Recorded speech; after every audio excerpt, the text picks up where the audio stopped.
Sodom and Gomorrah, a tale of judgment, God's mercy and wrath displayed. There were towns that glistened like pearls upon the ground, and those cities were Sodom and Gomorrah. These cities existed in the days when tribes roamed the wilderness, and altars were constructed from stones that had not been carved. Their origins can be traced back to the Jordan Valley, which was a well-watered valley where the land produced an abundance of fruit and the rivers ran without any obstructions. The area was abundant, just like the garden of the Lord, and the people who found themselves living there did not need anything that could be purchased or desired. There was an abundance of harvests. Their residences were stately. They had no boundaries when it came to their pleasures. On the other hand, something had rotted away deep within, hidden under the laughter that reverberated in the marketplaces, beneath the richness and the beautiful music. Over time, justice has become an unfamiliar concept in such communities. On the other hand, the voice of those who were vulnerable was silenced. The destitute were trampled, and the helpless were disregarded. To put it another way, pride had hardened hearts, abundance had given rise to arrogance, and laziness had welcomed every ill thought there was. Evil was no longer something that made them blush. Rather, they welcomed it, normalized it, and referred to it as freedom. When the innocent people cried out, their cries traveled across the heavens and reached the heavens. What the city chose to ignore was heard by the skies. Heaven took note of it, and God descended to earth. Abraham sat beneath the oak trees of Mamre, which were located not far from the valley and on the border of the desert.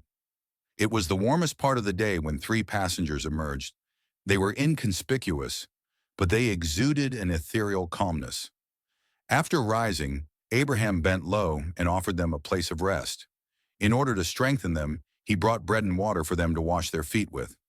At that time, he was unaware of the fact that one of these men was actually the Lord himself, disguised as a human being, and that the other two were angels who had been dispatched to carry out a heavenly mission.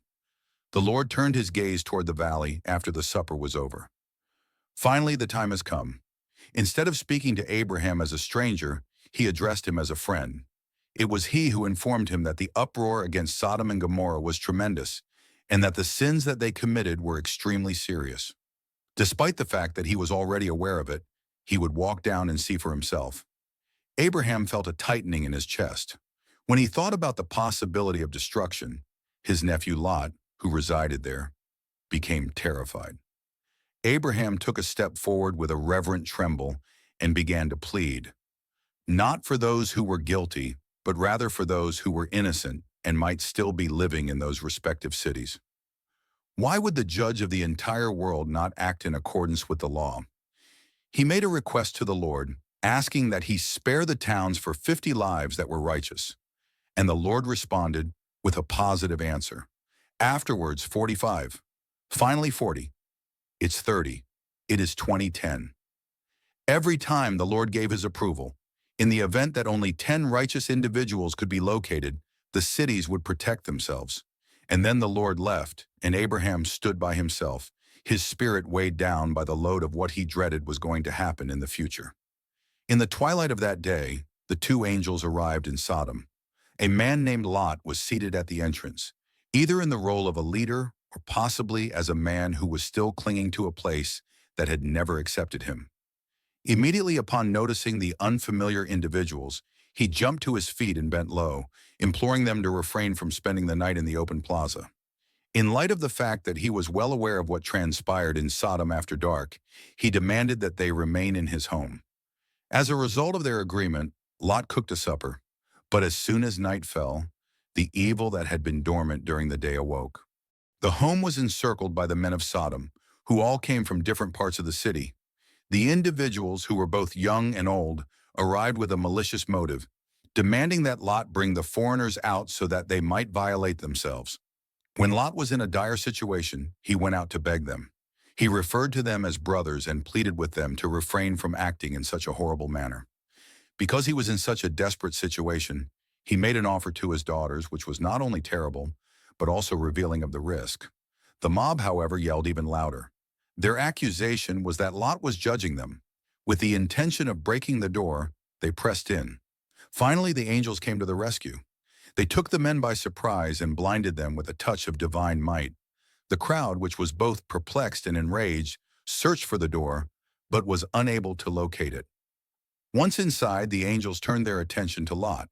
They spoke with a sense of urgency. The amount of time available was limited. Whether he had any family members, such as sons, daughters, or sons-in-law, they inquired about them and urged him to bring them out. It was about time that the city was evaluated. Lot hurried to his sons-in-law and warned them, but they laughed at him as if he were making a joke about it. They were unable to visualize their world coming to an end. It was not believed by them. A morning arrived. Lord was persuaded by the angels to run away. However, he continued to linger. When he paused, he was still torn and still bound. Consequently, the angels placed their hands on his hand, as well as the hands of his wife and 2 daughters, and escorted them outside. The mercy of God was what ultimately saved Lot. It was not his religion that did the saving. They carried them outside the gates and sent them a strong warning with compassion. Run away for your lives, do not halt, and do not look back. As a result, they fled. Unbeknownst to them, the city was waking up behind them, and the sun was rising across roofs for the very last time. And then heaven was open. A torrent of brimstone and fire descended from the heavens by the Lord. It was a roaring sky. The ground began to shake. What had once flourished was devoured by flames. There was a collapse of homes. These streets melted. There was a rise in screams, but they were stifled by ash. The cities of Sodom and Gomorrah vanished in a matter of moments. The heavenly wrath had been brought upon the cities that had once boasted in their pride, and there was no one left to save them. However, there was one heart that turned back. In spite of the fact that her feet had left, Lot's wife's heart had not. Although she did not look over her shoulder out of curiosity, she did it out of longing and regret. At that very instant, she remained motionless and unmoving. The salt in her body turned into a solid mass. A lesson was learned from her life. She was able to avoid the fire, but she was not able to avoid the verdict. While Abraham was in the distance, on the heights of Hebron, he awoke early and turned his gaze on the plain. A big furnace was emitting smoke as it climbed. The formerly lush country had turned into a barren wasteland. All of the cities had disappeared. Even though his request was not disregarded, not even 10 people who were virtuous were discovered. In spite of this, God did not forget Abraham. He was able to recall Lot. He recalled receiving mercy.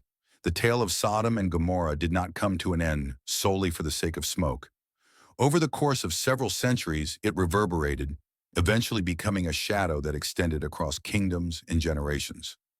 In the past, prophets would discuss it. Jesus would make reference to it. It served as a representation of unbridled sin and divine justice, as well as kindness that was offered and turned down. Nevertheless, it was more than just a judgment. It was a story about a God who does not act in a hurry, who hears the prayers of his people on their behalf, who gives warnings before he takes action.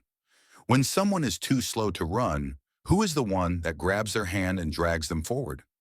Additionally, when the time comes for devastation, he does not forget those who are his to begin with. The question has been asked in every generation that has come after it, not whether the fire will collapse once more, but rather whether people's hearts will change before it does. Even now, the God of Abraham is keeping watch. His ears are still attentive to the screams of those who are innocent. Those who are righteous are still being pulled from the edge by the hands of angels. But kindness is still the first step on the path that leads away from judgment. In addition to being a story about towns that were destroyed, the story of Sodom and Gomorrah is also a story about a world that was warned.